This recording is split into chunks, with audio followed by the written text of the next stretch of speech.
दोस्तों, ये वीडियो है ऑस्ट्रेलिया या किसी भी वेस्टर्न वर्ल्ड में आने से पहले ये 10 स्किल्स जरूर सीखें। जी हाँ, मुझे ये मेरा अपना एक्सपीरियंस है, ये मेरे बहुत सारा कलेक्टिव मेरे फ्रेंड्स के साथ एक्सपीरियंस है और ये बड़ी कॉमन बातें मैं सुनता हूँ। मेरे लोग, भाई लोग, मेरी बहनें, मेरे फ्रेंड्स, बहुत सारे लोग आते हैं और मेरे पास आके बोलते हैं मेरे पास 2 डिग्रीज हैं, मेरे पास आइल्स में 7 बैंड है, मेरे पास 10 साल का एक्सपीरियंस है, लेकिन ऑस्ट्रेलिया आए मुझे किसी को 6 महीने हो गए, किसी को साल हो गया, अभी तक एक अच्छी जॉब नहीं मिली। ये बात एक बार नहीं बहुत बार सुनी है और मैं फ्रस्ट्रेशन भी समझ सकता हूं। लेकिन आज मैं आपसे बड़ा ऑनेस्टली एक बात कहना चाहता हूं। ऑस्ट्रेलिया आपकी क्वालिफिकेशन को एक्सेप्ट करता है, लेकिन ऑस्ट्रेलियन वर्क स्पेस केवल आपकी डिग्री को हायर नहीं करता, वो पूरे इंसान को हायर करता है। आपकी डिग्री इंपॉर्टेंट है, आपका एक्सपीरियंस जो है वो इंपॉर्टेंट है, आपकी कम्युनिकेशन, आपका एटीट्यूड, आपकी प्रेजेंटेशन, कल्चरल अंडरस्टैंडिंग और एवरीडे का बिहेवियर भी उतना ही इंपॉर्टेंट है। और अब जरा एक फैक्ट सुनिए। ऑस्ट्रेलिया ब्यूरो स्टैटिस्टिक्स के अनुसार ऑस्ट्रेलिया में आने वाले लगभग 69% रीसेंट माइग्रेशन के पास कोई ना कोई हायर क्वालिफिकेशन जरूर थी और उसमें से 79% के पास बैचलर्स या मास्टर्स से ऊपर की क्वालिफिकेशन थी। फिर भी हर 3 में से एक माइग्रेंट कहता है कि मुझे पहली जॉब ढूंढने में बहुत दिक्कत हुई, 6 महीने लगे, किसी को साल लगे। इसका मतलब बिल्कुल साफ है, सिर्फ क्वालिफिकेशंस पूरी कहानी नहीं है। इसलिए फ्लाइट बुक करने से पहले, सूटकेस पैक करने से पहले और 20 या 30 किलो का सामान पैक करने से पहले और साथ में 50 किलो के एक्सपेक्टेशन लेकर आने से पहले ये 10 स्किल जरूर सीखिए। ऑस्ट्रेलिया में ये 10 काम मत करना नहीं, ये वीडियो है ऑस्ट्रेलिया आने से पहले ये 10 काम जरूर सीख के आए, ये स्किल जरूर सीख के आए। पहली स्किल शायद सबसे इंपॉर्टेंट है आइल्स, जिसको हम आइल्स या आजकल इजी वर्जन में सभी उसको कहते हैं पीटी कर ले पहुंच जाएगा। आइल्स केवल या पीटी केवल पास मत कीजिए, इंग्लिश बोलना सीखिए। सबसे पहले एक सच्ची बात, आपकी जॉब इंटरव्यू में कोई आपसे नहीं पूछेगा एक्सक्यूज मी आपके आइल्स में रीडिंग में कितने बैंड थे। मैं इतने सालों से ऑस्ट्रेलिया से, मेरे से तो किसी ने पूछा। हाँ, 1-2 फ्रेंड्स जरूर अक्सर टीज करते रहते हैं, 9 बैंड, 8 बैंड, 7 बैंड, कुछ ना कुछ बोलते रहते हैं, वो अलग बात है, टीजिंग पॉइंट ऑफ व्यू। लेकिन उनको भी कभी किसी ने नहीं पूछा होगा आज तक भाई तेरे आइल्स में बैंड कितने थे,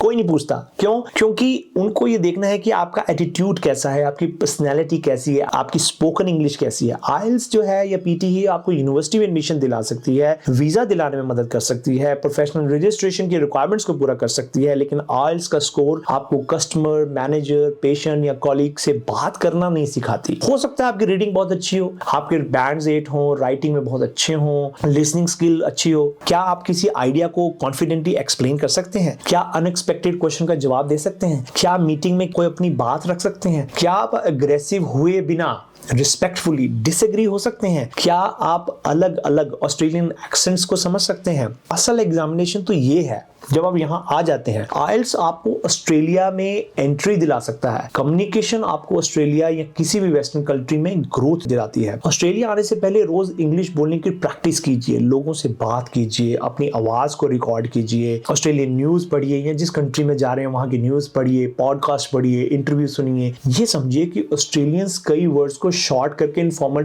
तरीके से कैसे बोलते हैं, जैसे आर वो है, ब्लोक है, क्या मतलब है इन सब वर्ड्स का। अपने इंडियन एक्सेंट से शर्मिंदा बिल्कुल मत होइए या किसी भी एशियन एक्सेंट से शर्मिंदा मत होइए। आपको नकली ऑस्ट्रेलियन एक्सेंट बनाने की कोई जरूरत नहीं है, उल्टा हंसेंगे आप पे। आपको केवल क्लियरली, कॉन्फिडेंटली एंड रिस्पेक्टफुली बोलना है। ऑस्ट्रेलिया ब्यूरो स्टैटिस्टिक्स के अनुसार ऑलमोस्ट 33% रीसेंट माइग्रेंट्स ने कहा अपनी पहली ऑस्ट्रेलियन जॉब ढूंढने में उन्हें बहुत डिफिकल्टी, एक्सट्रीम डिफिकल्टी, और उनमें से 25% लोगों ने बोला लैंग्वेज एक बैरियर था। लेकिन सारे आइल्स पास थे। इसलिए केवल आइल्स की तैयारी मत कीजिए, रियल कॉन्वर्सेशंस की तैयारी कीजिए, स्पोकन इंग्लिश की तैयारी कीजिए। Skill number 2, basic professional email लिखना सीखिए। अब आप काफी लोग शायद सोचेंगे यार क्या बोल रहा है, चैट जीपीटी आजकल सब लिख देती है। लिख तो देती है, लेकिन चैट जीपीटी को टोन, किसको लिख रहे हो, राजा को लिख रहे हो, रंग को लिख रहे हो, किसको लिख रहे हो, दूसरी स्किल कैसे लिखनी हो, टोन क्या होनी चाहिए, सैल्यूटेशन क्या होनी चाहिए, ये भी तो आपको आना चाहिए ना। You should know how the structure is. मुझे रेगुलरली ऐसे ईमेल आते हैं, यार ये मेरा ओवरसीज से आया है, कोई मेरा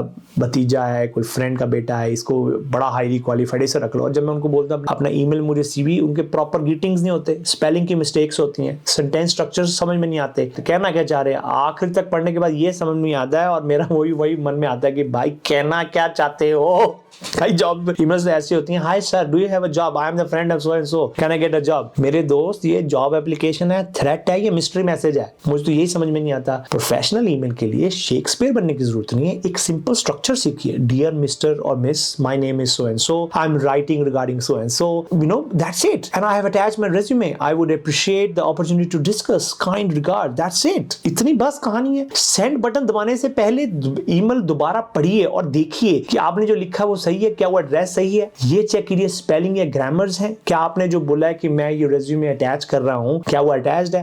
I will be very honest, 10 में से 5 ईमेल जो ओवरसीज कैंडिडेट्स के मुझे आते हैं उसमें से सेकंड ईमेल आता है, I forgot my resume to attach. ये शो करता है कि आप कितने केयरलेस हैं। अगर आप मुझे रेज्यूमे भेजने के लिए इतने केयरलेस हैं, मेरे यहाँ काम करते हुए केयरलेस नहीं होंगे। सोचिए, एम्प्लॉयर के पॉइंट ऑफ व्यू से सोचिए, आपका ईमेल आपके रूम में पहुंचने से पहले आपका इंट्रोडक्शन दे देता है, और अगर आपका ईमेल केयरलेसनेस दिखाता है तो एम्प्लॉय भी तो यही सोचेगा ना। आप खुद को एम्प्लॉयर के शूज में रख के देखिए। जॉब्स एंड स्किल ऑस्ट्रेलिया की रिसर्च में 67% एम्प्लॉयर ने कहा कि रिटर्न एप्लीकेशन और उसके बाद होने वाला इंटरव्यू रिक्रूटमेंट प्रोसेस में हम बाद में आते हैं। पहले हम ये देखते हैं कि उन्होंने कवर लेटर कैसे लिखा है, उन्होंने ईमेल कैसे लिखा है, उनका रेज्यूमे कैसे है, ये चीजें तय करते हैं कि आपको इंटरव्यू मिलेगा कि नहीं। 67%, that's a lot. Skill number 3, grooming and dressing. अब देखिए ये बड़ी चीज इंपॉर्टेंट है। ऑस्ट्रेलिया एक बड़ी फ्री, डेमोक्रेटिक और मल्टीकल्चरल कंट्री है। आपको अपनी पर्सनैलिटी, कल्चर, रिलीजन एक्सप्रेस करने की पूरी आजादी है, लेकिन फ्रीडम का मतलब ये थोड़ी है कि प्रोफेशनल प्रेजेंटेशन इंपॉर्टेंट नहीं है। आपको कोई एक्सपेंसिव ब्रांड नहीं पहनने, क्लोथ्स, कोई इतने बड़े महंगे जूते, घड़ियां ये डालने की कोई जरूरत नहीं है। आप कपड़े साफ डालिए, एप्रोप्रिएट रहिए, अच्छी फिटिंग की होनी चाहिए, बाल आपके कॉम्ड होने चाहिए, बियर्ड प्रॉपर्ली मेंटेन होनी चाहिए, मूछें हैं तो थोड़ी सी ऊपर होनी चाहिए मेरी तरह शूज साफ होने चाहिए, पॉलिश्ड हो। प्लीज पर्सनल हाइजीन का बहुत बहुत ध्यान रखिए। डिओड्रेंट का इस्तेमाल कीजिए, लेकिन परफ्यूम में नहाकर मत आइए, क्योंकि लोगों को आपके आने से पहले और आपकी खुशबू और आपके जाने के 10 मिनट के बाद आपकी परफ्यूम महसूस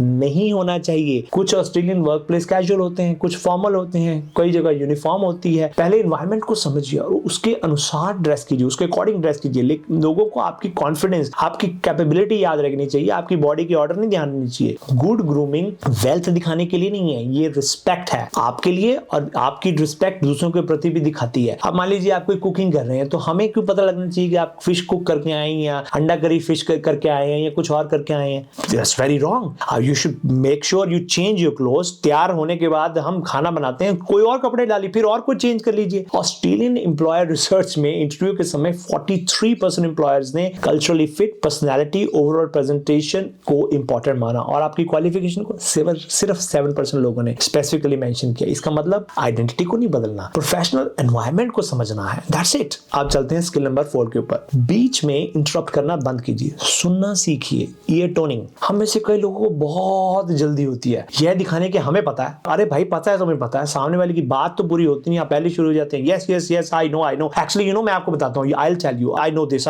यस पहले मेरी बात सुनो। लेकिन ऑस्ट्रेलिया में इंटरप्ट करना डिसरिस्पेक्टफुल या इंपेशेंट माना जाता है। गुड कम्युनिकेशन केवल फ्लुएंट पर इंग्लिश बोलना नहीं होता। गुड कम्युनिकेशन का मतलब है थोड़ा ठहरो, चुप रहना सीखो, ये देखो कि कब बोलना है कब नहीं बोलना, सामने वाले का सेंटेंस पूरा होने दीजिए, 1 सेकंड पॉज कीजिए, फिर जवाब दीजिए। मीटिंग में केवल रिप्लाई तैयार करने के लिए मत सुनिए, समझने के लिए सुनिए। गलती से बीच में बोल भी गए हैं, कोई गलती से हो भी गई, सिंपली कह दीजिए सॉरी, प्लीज कंटिन्यू। एक छोटी सी लाइन आपकी मैच्योरिटी को दिखाता है। जो सबसे ज्यादा बोलता है जरूरी नहीं है कि वो बेस्ट कम्युनिकेटर हो। कई बार बेस्ट कम्युनिकेटर वह भी होता है जो तरीके से सुनता है, अंडरस्टैंड करता है किसी को। यहाँ पे जितने भी एज के हैं उसके अंदर बार बार ये सिखाते हैं कि अंडरस्टैंड करे, पेशेंट क्या बोल रहा है उसको तो सुने। जॉब्स एंड स्किल ऑस्ट्रेलिया के अनुसार ऑलमोस्ट 22% एम्प्लॉयर कम्युनिकेशन और इंटरपर्सनल स्किल्स को देखते हैं, 49% एम्प्लॉयर कैंडिडेट को अप्रोच और एटीट्यूड को देखते हैं, जबकि स्किल्स एंड एक्सपीरियंस को लेस देन 30%। अब सोचिए समझिए खुद ही। लिसनिंग आपकी कम्युनिकेशन और एटीट्यूड दोनों का एक बहुत इंपॉर्टेंट हिस्सा है। अब चलते हैं स्किल नंबर 5 पे।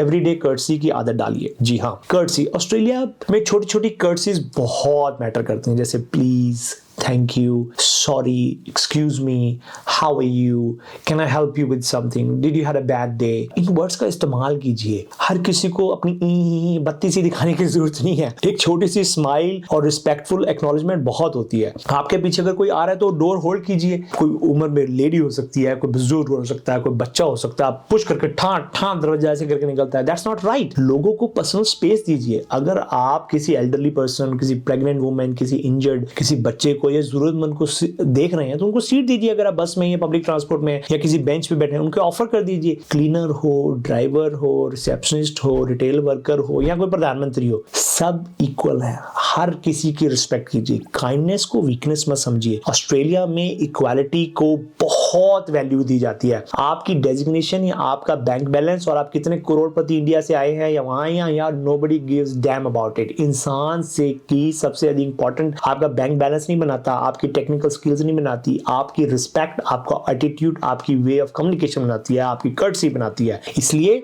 रिस्पेक्ट देना सीखिए, तभी आपको रिस्पेक्ट मिलेगी भी। 2021 सेंसर के अनुसार ऑस्ट्रेलिया में लगभग 27.5% पॉपुलेशन ओवरसीज बॉर्न थी और लगभग आधे से ज्यादा के ऑस्ट्रेलियंस के एटलीस्ट एक पेरेंट्स का जो जन्म है वो ओवरसीज हुआ है। इसलिए कर्टसी एक बहुत इंपॉर्टेंट कॉमन लैंग्वेज बन जाती है, क्योंकि यहाँ तो वर्ल्ड ओवर से लोग हैं, तो this is very important. Skill number 6, गाड़ी चलाने से पहले ऑस्ट्रेलियन रूल्स को समझिए। ये बड़ा इंपॉर्टेंट है। अब ऑस्ट्रेलिया में ट्रैफिक रूल्स को सीरियसली लिया जाता है, unlike many other places in the world. ये अज्यूम मत कीजिए आप विदेश से आए हैं, आपके पास लाइसेंस है, 10 साल का एक्सपीरियंस है दूसरे कंट्री में, तो आप यहाँ पे भी बहुत बढ़िया गाड़ी चलाएंगे। नहीं, रोड सिंपल दिख सकते हैं, खाली भी दिख सकते हैं, बट एक्सपेक्टेशंस टोटली अलग है। लेन डिसिप्लिन को सीखिए, राउंड अबाउट को समझिए, स्पीड लिमिट्स को फॉलो कीजिए। कहीं स्टॉप साइन लिखा है तो प्रॉपर्ली स्टॉप कीजिए गाड़ी। गिव वे के रूल्स को सीखिए। साइक्लिस्ट और पेडेस्ट्रियन का ध्यान रखिए। ड्राइविंग करते समय मोबाइल का इस्तेमाल मत कीजिए। आपका वीजा और स्टेट के अनुसार हो सकता है आपको ओवरसीज लाइसेंस कुछ समय चलाने के लिए वैलिड हो, लेकिन लीगली अलाउड होने का मतलब ये नहीं कि आप पूरी तरह प्रिपेयर्ड हैं। मैं स्ट्रांगली हाईली रिकमेंड करता हूं कि ऑस्ट्रेलिया आने के बाद प्रोफेशनल ड्राइविंग लाइसेंस यहां लोकल आके जरूर लीजिए। जिस भी कंट्री में जा रहे हैं वहां जरूर लीजिए। एक लेसन एक ऐसी डेंजरस हैबिट सुधार सकता है जिसके बारे में आपको खुद नहीं पता। लाइसेंस आपको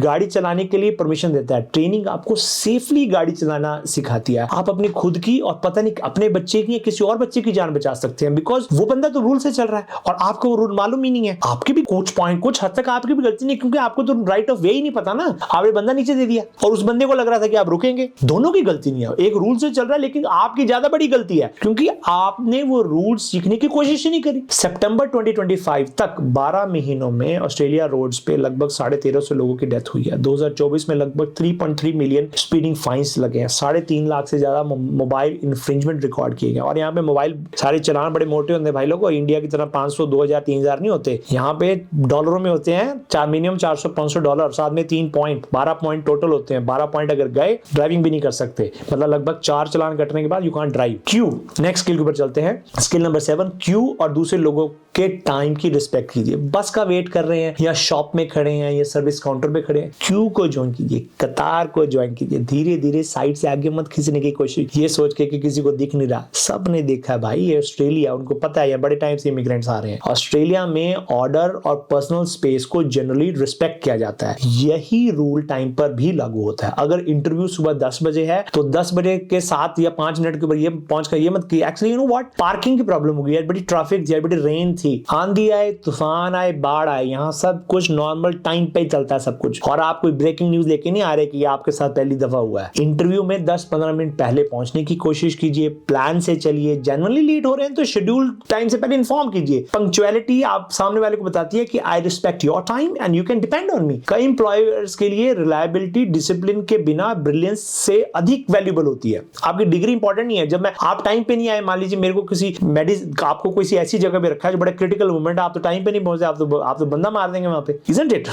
That shows your time punctuality shows everything. Australian recruitment research 49% employer ने कैंडिडेट की अप्रोच, एटीट्यूड इंटरव्यू में इंपॉर्टेंट माना। और यू नो आपके स्किल्स, आपकी जो ओवरसीज क्वालिफिकेशन किसने माना? सिर्फ 7% ने। आपकी पंक्चुअलिटी, एटीट्यूड का पहला फिजिबल एविडेंस है। स्किल नंबर 8, अपनी आवाज और टोन को कंट्रोल करना सीखिए। ये सीखिए, बिल्कुल धीरे भी बोलने की जरूरत नहीं है, ओहो समबडी कोई बुरा हो जाएगा, नहीं, आपको विस्पर भी करने की जरूरत नहीं है, लेकिन एनवायरनमेंट को समझना जरूरी है। वेटिंग रूम में आप इधर से उधर टॉयल हो रहे हैं और बोले ऊंची फोन पे बातें करें, हाँ मम्मी बुला लेना, एनू ऐदा कर लेना, मैं आनी है, मैं जानी है, मैं कर दी है, मैं ये ले आऊंगी, टिंडे ले आना, तोरे ले आना। भाई आपका घर, आपका फोन, आपकी पर्सनल स्पेस है, मेरी नहीं है, ये किसी और की नहीं है। आपके घर की आवाज पड़ोसियों के के घर तक क्यों जाए। वर्क प्लेस पे भी यही बात लागू होती है, विशेषकर डिसएग्रीमेंट के समय पे आप टोन को कंट्रोल कीजिए। आप ऊंची आवाज आपका आर्गुमेंट स्ट्रांग नहीं बनाता, आपको एक्चुअली वीक शो करता है। कॉन्फिडेंस काम होता है, एग्रेशन जो होता है वो नॉइजी होता है। रिस्पेक्टफुली डिसएग्री करना सीखिए। I understand your point but I see differently, simple. ये एक सेंटेंस जो है आपकी शाउटिंग, आपके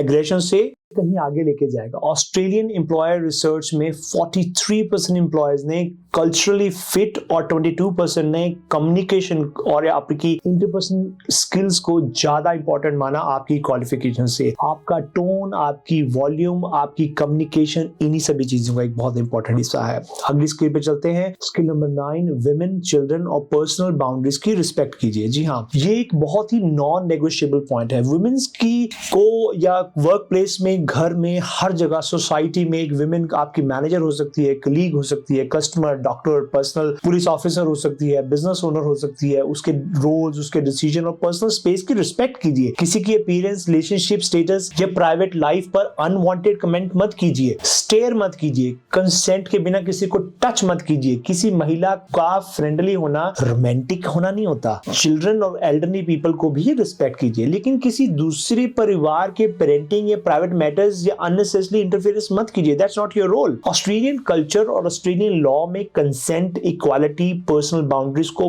बहुत सीरियसली लिया जाता है। आपका कल्चरल बैकग्राउंड डिफरेंट हो सकता है, आप डिफरेंट हो सकते हैं, लेकिन जब हम किसी दूसरी सोसाइटी में आते हैं तो उसकी बाउंड्रीज को समझना, उसकी रिस्पॉन्सिबिलिटीज को समझना हमारी जिम्मेदारी है। रिस्पेक्ट केवल ये नहीं है कि हम दूसरों से मांगे। रिस्पेक्ट वे चीज है जो पहले किसी को देनी भी पड़ती है। Give respect and take respect. Australian human rights commission के अनुसार हर 3 में से एक ऑस्ट्रेलियन पिछले 5 सालों में कहीं ना कहीं वर्क प्लेस में किसी न किसी हरासमेंट एक्सपीरियंस किया है। और वुमेन्स में ये नंबर 41% है और मेन में 26। 18% इंसिडेंट सिर्फ रिपोर्ट हुए हैं। इसलिए कंसेंट, प्रोफेशनल बाउंड्रीज को कभी कैजुअली मत लीजिए और विमेन की इक्वालिटी के ऊपर बहुत ध्यान दीजिए। जी हाँ, अगर आप काम कर रहे हैं और आपकी वाइफ भी काम कर रही है तो घर का काम भी आप दोनों को करना चाहिए। क्यों अकेली वो क्यों करे? क्यों घर का काम नहीं है? रोटी बनाना, बच्चों को तैयार करना, घर की सफाई करना, जो रेंटल अकोमोडेशन आपने लिया है उसकी इंस्पेक्शन के लिए तैयार होना, ये घर का काम नहीं है? और अगर आप इतने इंसान हैं और इतने मर्द बनते हैं अपने आप को, तो ठीक औरत को, मर्द तो औरतों को काम नहीं करने देते थे जो पुरानी डेफिनेशन है, तो क्यों करने देने काम? घर नहीं चलेगा ना फिर। और अगर घर नहीं चलेगा और उससे भी काम करवाना है तो उसके साथ किचन में भी हेल्प कीजिए, सफाई में भी हेल्प कीजिए, कपड़े धोने में भी हेल्प कीजिए, फोल्ड करने में हेल्प कीजिए। That's very very important. Next skill, fast नहीं क्लियर इंग्लिश बोलिए। कई लोगों को लगता है कि फास्ट इंग्लिश का मतलब होता है फ्लुएंट इंग्लिश का होता है फटाफट फॉर्मूला स्पीड की तरह बोलो। इंग्लिश बोलना शुरू कर देते हैं, सुनने वाले को समझ नहीं आता भाई बोल क्या रहा था। आराम से बोलो, थोड़ा स्लो डाउन हो जाओ, वर्ड्स को क्लियरली प्रोनाउंस कीजिए, शॉर्ट सेंटेंसेस का इस्तेमाल कीजिए, आइडियाज के बीच में पॉज दीजिए। आपको कोई डिफिकल्ट वोकैबुलरी की जरूरत नहीं है। इंप्रेसिव दिखने की कोशिश मत कीजिए, समझ आने की कोशिश कीजिए। कॉमन वर्क प्लेस कन्वर्सेशन की प्रैक्टिस कीजिए। अपना इंट्रोडक्शन कैसे देना है, फोन कॉल कैसे करना है, क्लैरिफिकेशन कैसे मांगना है, कस्टमर से बात कैसे करनी है, किसी प्रॉब्लम को एक्सप्लेन कैसे करना है, इंटरव्यू में आंसर कैसे देना है। अगर मान लीजिए आपका कलीग नहीं आया और आप उसकी कॉल अटेंड कर रहे हैं तो सामने वाले कस्टमर को आपने एक्सप्लेन कैसे करना है। ऑस्ट्रेलियन एक्सेंट को समझ नहीं आए तो उसको समझने का नाटक मत कीजिए। सिंपली कहिए, sorry can you please repeat that a little more slowly, I am relatively new here. इसमें कोई शर्म की बात थोड़ी है, सारे लोग यहाँ पे फॉरेन से आए हुए हैं, सारे इमिग्रेंट हैं, इजंट इट? प्रॉब्लम तब शुरू होती है जब आप इंस्ट्रक्शन समझे नहीं लेकिन फिर भी कहने लगते हो, ओह या oh yes I absolutely I understand, oh get it. Fluency जो है वो स्पीड का नाम नहीं है, फ्लुएंसी जो है वो कनेक्शन का नाम है। ऑस्ट्रेलिया ब्यूरो ऑफ स्टैटिस्टिक्स के अनुसार पिछले 5 वर्षों में ऑस्ट्रेलिया में आए 82% परमानेंट माइग्रेंट्स की इंग्लिश प्रोफिशिएंट थी। जो माइग्रेंट्स 10 वर्ष से अधिक रह गए उनकी 80 से 91% हो गई। मतलब कम्युनिकेशन टाइम के साथ इंप्रूव होती है, लेकिन अगर आप पहले से तैयार होके आएंगे तो आपको एक अर्ली एडवांटेज मिलेगा, स्पेशली द स्पोकन इंग्लिश। और स्पोकन इंग्लिश आप रमन आयल से तो सीख ही सकते हैं, इजंट इट? ऑस्ट्रेलिया या कोई भी वेस्टर्न कंट्रीज आपको अपॉर्चुनिटी देता है बट इंस्टेंट सक्सेस की गारंटी नहीं देता। आपकी डिग्रीज रिकॉग्नाइज्ड हो सकती हैं, आपका एक्सपीरियंस वैल्यूएबल हो सकता है, लेकिन आप एक डिफरेंट कल्चर में कम्युनिकेट, कनेक्ट कैसे करना है ये आपको सीखना पड़ता है। ये फाइनल फैक्ट हमेशा याद रखिए। जिन रिसेंट माइग्रेंट्स ने ऑस्ट्रेलिया में काम किया था उनमें से केवल 54 या 55% अपनी पहली जॉब में अपनी हाईएस्ट क्वालिफिकेशन का इस्तेमाल कर सके। मतलब कि जर्नी अभी शुरू हुई है, आपकी वेस्ट नहीं हुई। आपकी क्वालिफिकेशन आप स्टार्ट तो करें, आप सिस्टम को समझना तो शुरू करें। इसका मतलब है कि माइग्रेशन एक जर्नी है, आपकी फर्स्ट जॉब आपकी फाइनल डेस्टिनेशन नहीं होती। इसलिए ऑस्ट्रेलिया आने से पहले स्पोकन इंग्लिश को इंप्रूव कीजिए, प्रोफेशनल ईमेल लिखना सीखिए, आपको प्रॉपर्ली अपने आप को प्रेजेंट कैसे करना है ये सीखिए, बिना इंटरप्ट किसी की बात कैसे